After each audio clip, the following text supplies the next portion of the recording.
la prééminence de la voix de Dieu. Psaume chapitre 29, nous allons lire simplement à partir du verset 3. Bon, je ne vais pas exploiter tout le texte, mais allons-y jusqu'au verset 11 quand même, juste parce que la parole de Dieu est bien. C'est une bénédiction, c'est une grâce.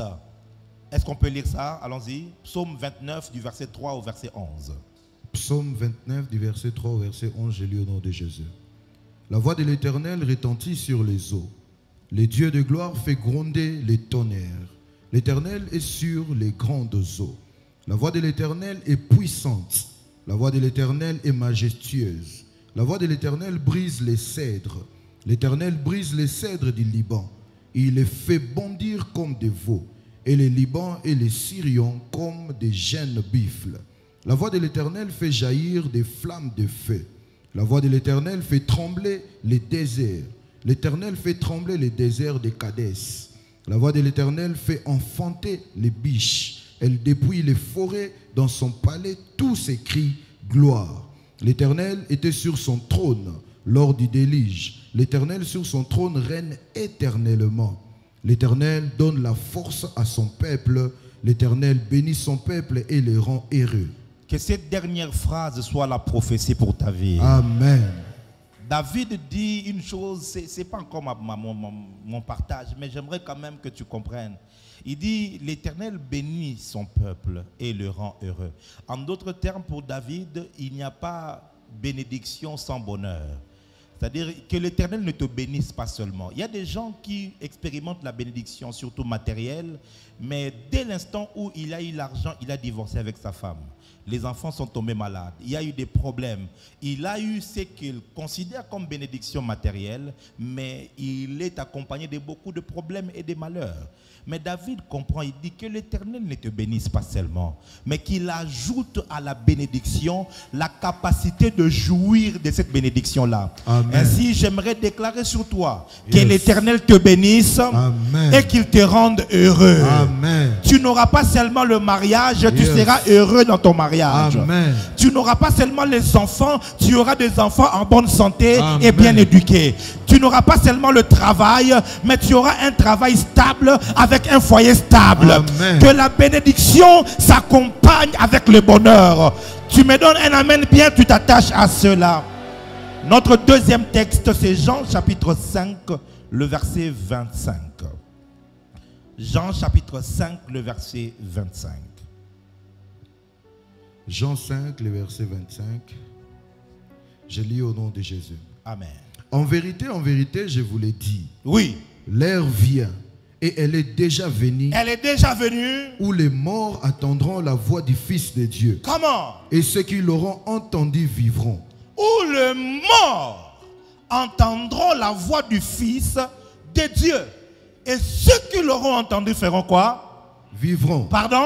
Vivront. Mets-toi s'il te plaît. Père, merci de bénir cette parole. La prééminence de la voix de Dieu. Vous devez savoir que dans tous les ordres qu'il y a dans le monde spirituel, l'une des choses qui a la position la plus élevée, c'est la voix de l'Éternel. Lorsque Dieu descend sur la terre, la Bible dit, elle était informe et vide. Les ténèbres couvraient la surface de l'abîme. Alléluia. L'Esprit de l'Éternel se mouvait au-dessus des eaux. Et lorsque Dieu a commencé à agir, il n'a pas utilisé ses mains, il a utilisé sa voix. La Bible dit, et Dieu dit que la lumière soit. Et c'est la voix de Dieu qui a été en action, l'objet qui a au fait, l'élément qui a activé la puissance de Dieu. Écoute-moi, c'est lui qui a la voix de Dieu, va finir par opérer avec la puissance de Dieu. La puissance de Dieu ne peut s'activer que là où la voix de Dieu est activée. Je suis en train de prier que la voix de Dieu s'active dans ta vie aujourd'hui. Tu sortiras d'ici, non pas seulement avec une parole, mais avec la voix de Dieu. Dis-moi un amen mieux que ça. Alors, rapidement, je vais être très rapide. Je vais te prendre une ou deux choses et on va prier. David est en train d'écrire le psaume 29 et il célèbre la prééminence de la voix de Dieu.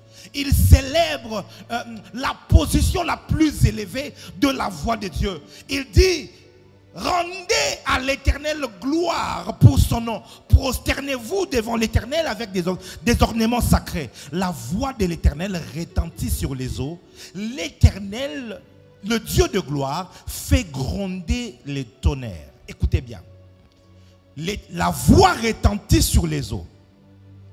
Et puis Dieu, il fait gronder des tonnerres. Cette constitution me fait réfléchir un tout petit peu. C'est comme s'il y a deux entités différentes. D'un côté, il y a la voix, et de l'autre côté, il y a le Dieu de gloire. Mais seulement, le Dieu de gloire ne peut faire gronder le tonnerre que dans la mesure où la voix de l'Éternel a retenti. Écoute-moi très bien. La dimension de la gloire qui libère la puissance est activée là où la voix a retenti.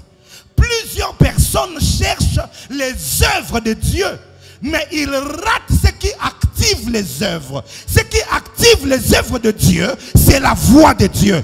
Je suis en train de parler à quelqu'un. En 2025, lorsque tu veux conquérir les nations, la clé qui va t'aider à posséder, ce sera la voix de Dieu. Le verset 4, c'est ce qui m'intéresse ici et c'est là que j'aimerais partager. Il dit: la voix de l'Éternel est puissante, la voix de l'Éternel est majestueuse. La voix de l'Éternel brise le cèdre. L'Éternel brise le cèdre du Liban. Qu'est-ce que cela veut dire? Déjà qu'il ne s'agit pas du frère Cèdre qui a chanté un jour aux essais. Ce n'est pas de lui. Moi aussi je croyais que c'était lui, mais ce n'est pas ça. Le cèdre, c'est un arbre. Est-ce qu'on peut faire un peu de botanique? Dis avec moi botanique. Dis avec moi botanique. Il faut que tu comprennes ce que David est en train de dire. C'est tellement profond. Il dit: la voix de l'Éternel brise quoi? Prêche avec moi. Le cèdre. C'est quoi le cèdre? C'est un arbre. Les botanistes disent que le cèdre est un arbre qui mesure près de 9 mètres de diamètre. Ces jours-là, quand on enseignait, tu avais fui à l'école. C'est comme ça que ça te complique. Mon frère, viens. Viens là, s'il te plaît. Tiens-toi juste à côté là. Tu me comptes 9 pas. Oui. 1, 2, 3. Est-ce que ça c'est 1 mètre vraiment? C'est comme si tu n'as pas l'amour. 9 pas. Généralement, quand tu fais bien, ça fait l'équivalence de 1 mètre. Allons-y. 1, 2, 3, 4, 5, 6, 7, 8 et 9. Tiens-toi là. Maintenant, pour que ça fasse 9 mètres de diamètre, il faut prendre à partir de cet axe-là et puis faire le contour. Et c'est ce qui fait 9 mètres de diamètre. Ce qui veut dire ceci: que le cèdre est un arbre qui est grand. Quelqu'un est avec moi? C'est comment? Dis avec moi, c'est grand. Deuxièmement, merci beaucoup. Le cèdre est un arbre qui mesure plus de 15 mètres de hauteur. D'ici jusque là, nous pouvons être dans le 5 à 6 mètres.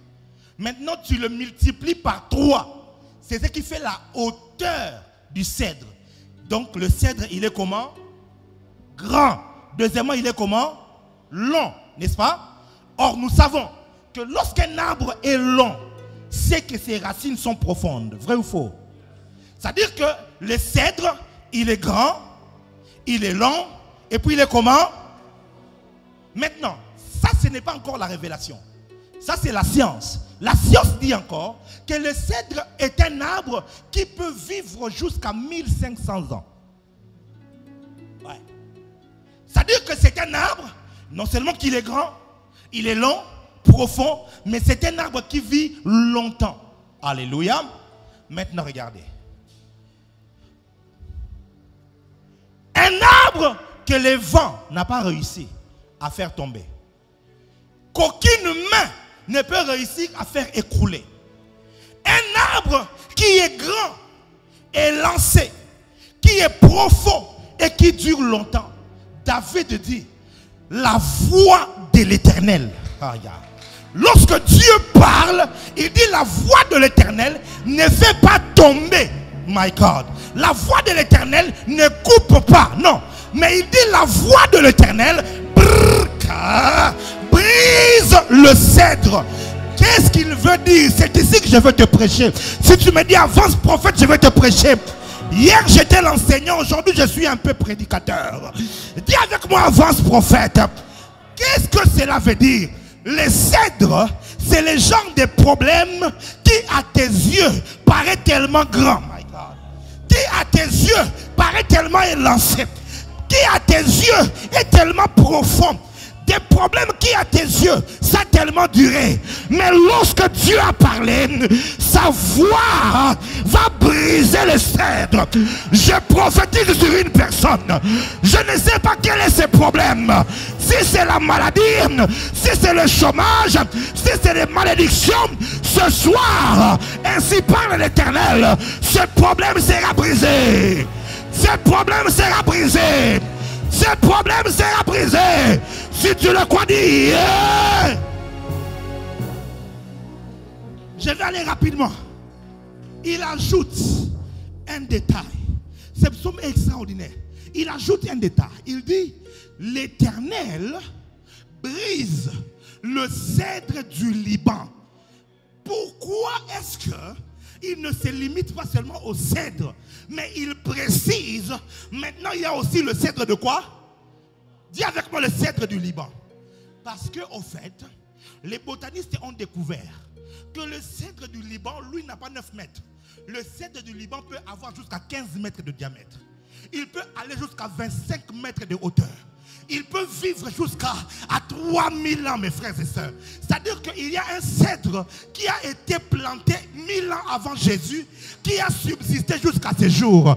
Mais David est en train de dire, la voix de l'Éternel est tellement puissante, capable de renverser des problèmes qui ont duré 3000 ans. Des problèmes, my God, je suis en train de comprendre. Je suis en... Est-ce que je peux parler à quelqu'un? Mes frères et sœurs, entre Adam jusqu'à Abraham, on estime qu'il s'est écoulé à peu près 2000 ans. Entre Abraham jusqu'à David, je peux me tromper sur les dates, mais il s'écoule presque plus ou moins 2000 à 3000 ans. Entre David jusqu'à Jésus, il y a aussi à peu près 1000 ans. Mes frères et sœurs, pendant plus de 6000 ans, l'homme s'est battu avec le péché. Il s'est battu avec le diable et il ne l'avait jamais vaincu. Jusqu'à ce que Dieu n'envoie plus un prophète, mais il envoie sa voix, la parole de l'Éternel. La Bible dit, au commencement était la parole était avec Dieu et la parole était Dieu. Lorsque la voix de l'Éternel est descendue sur la terre, la Bible dit, oh mort, où est ton aiguillon? Car l'aiguillon de la mort c'est le péché, mais Jésus-Christ, my God, a écrasé, Jésus-Christ a brisé ce problème qui avait tourmenté l'humanité. Ainsi je déclare sur ta vie, peu importe ta situation, ce soir ce problème sera...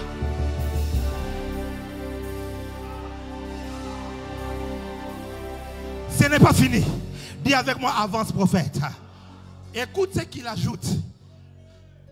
Ce psaume, je la lisais jusqu'au jour où le Seigneur m'a ouvert l'œil sur cela. Et j'ai crié. Il ajoute, l'Éternel, il ajoute le verset 6. Il les fait bondir comme des veaux. Et les Liban et les Syriens comme des jeunes buffles. Là, on va aller un peu en zoologie. Dis avec moi zoologie. Les mammifères, l'homme et le singe ou le chimpanzé sont les deux seuls mammifères qui portent leurs petits. Est-ce que vous le savez?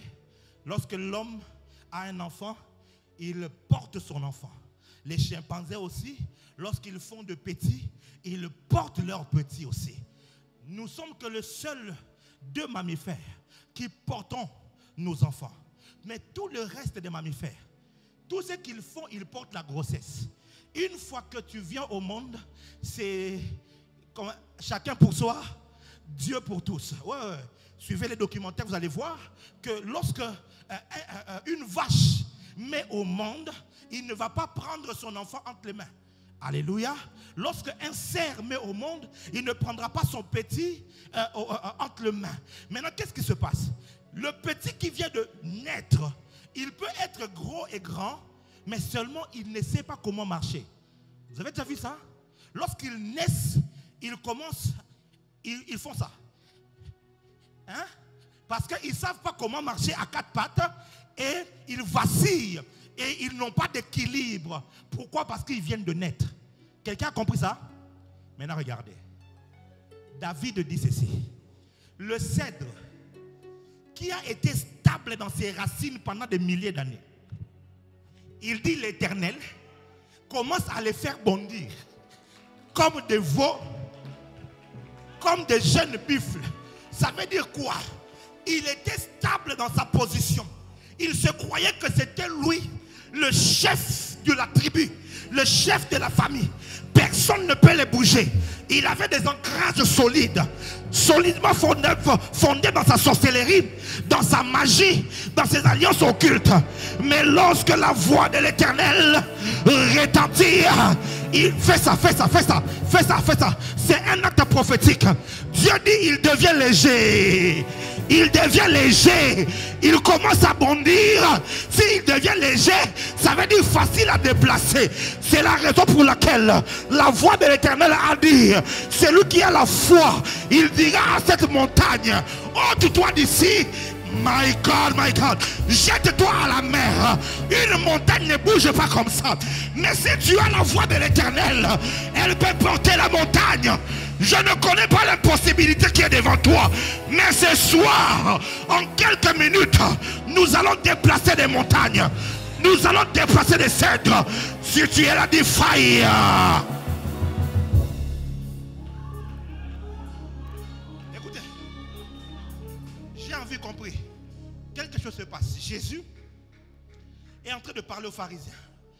Et puis il leur dit, l'heure vient. Et elle est déjà venue. Où les morts entendront la voix du Fils de Dieu.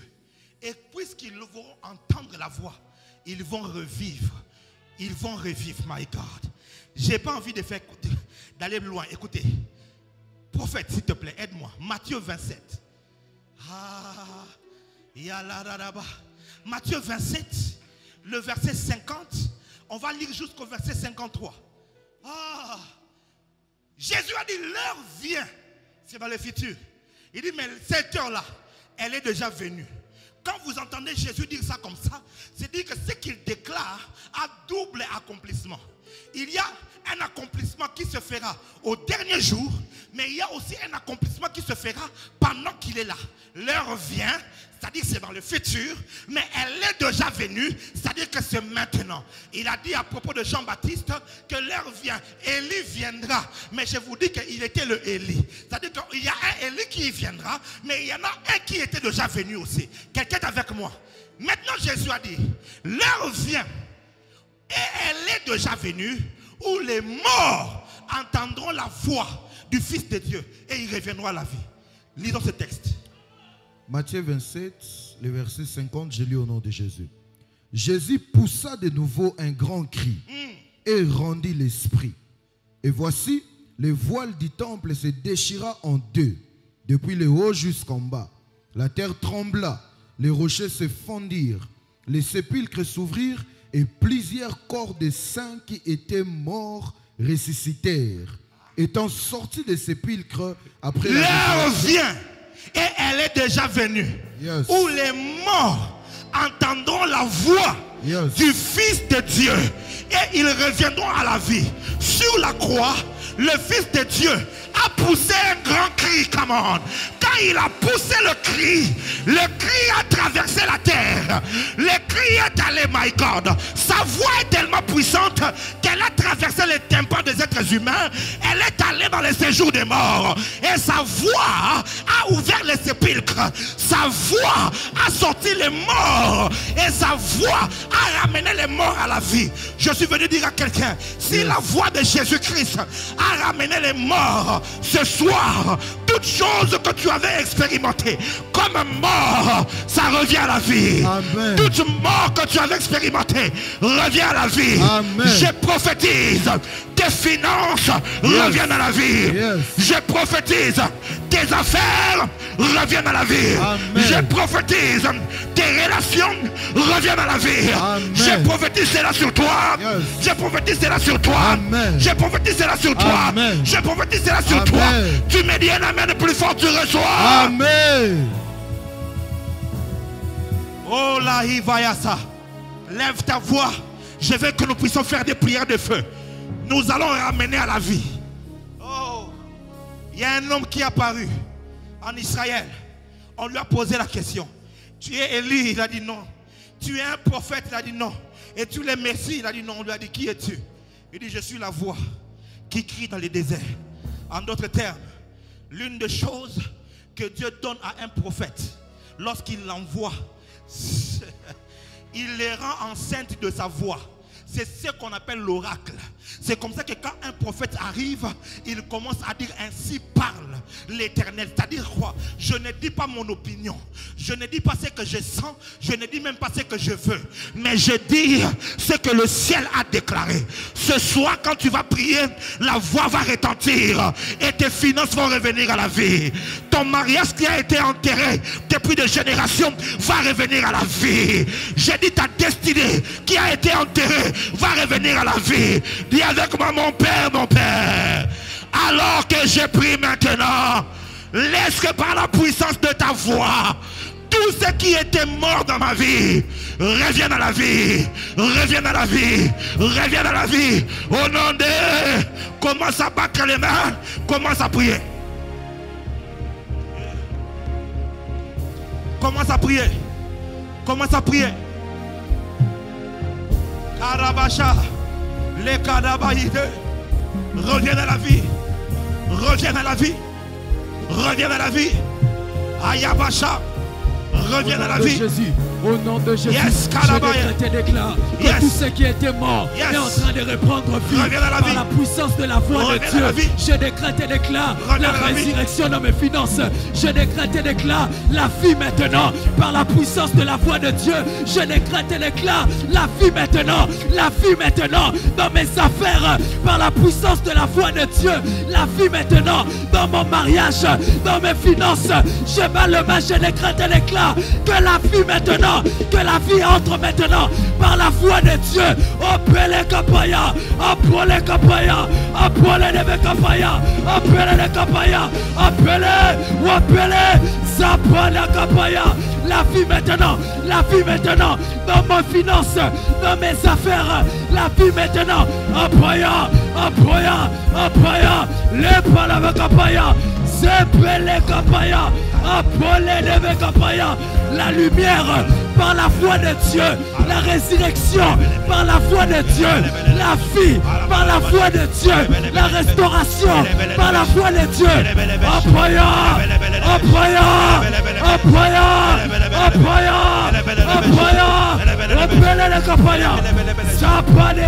Au nom de Jésus. Lève ta main droite vers le ciel.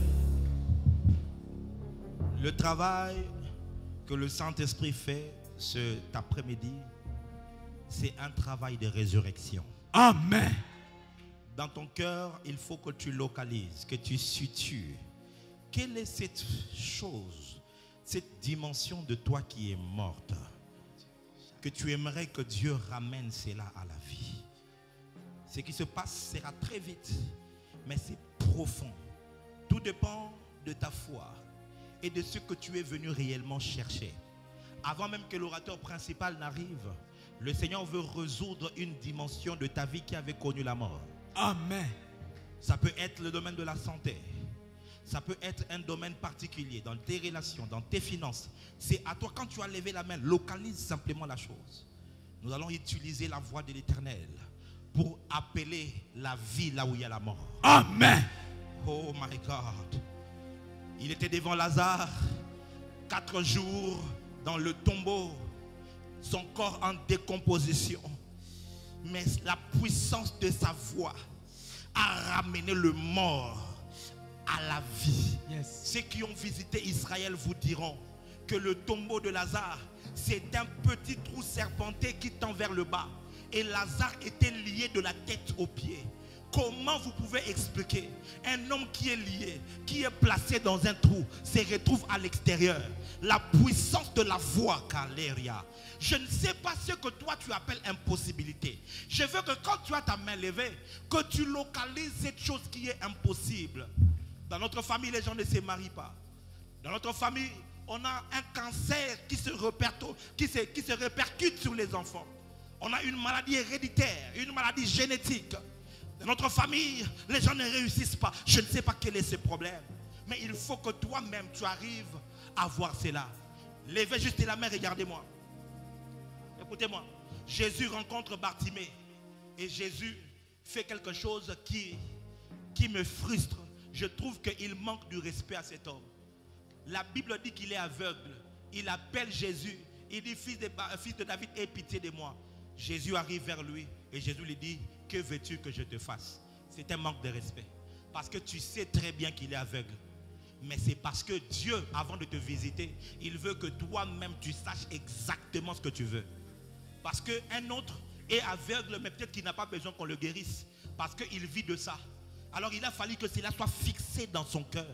La femme à la perte des sang disait, si seulement je puis toucher le pan de sa robe. Elle a fixé quelque chose. C'est la raison pour laquelle je veux que tu réalises et que tu vois ça. Je veux juste parler. Si je suis prophète de Dieu et que le Seigneur m'a réellement appelé, Yes.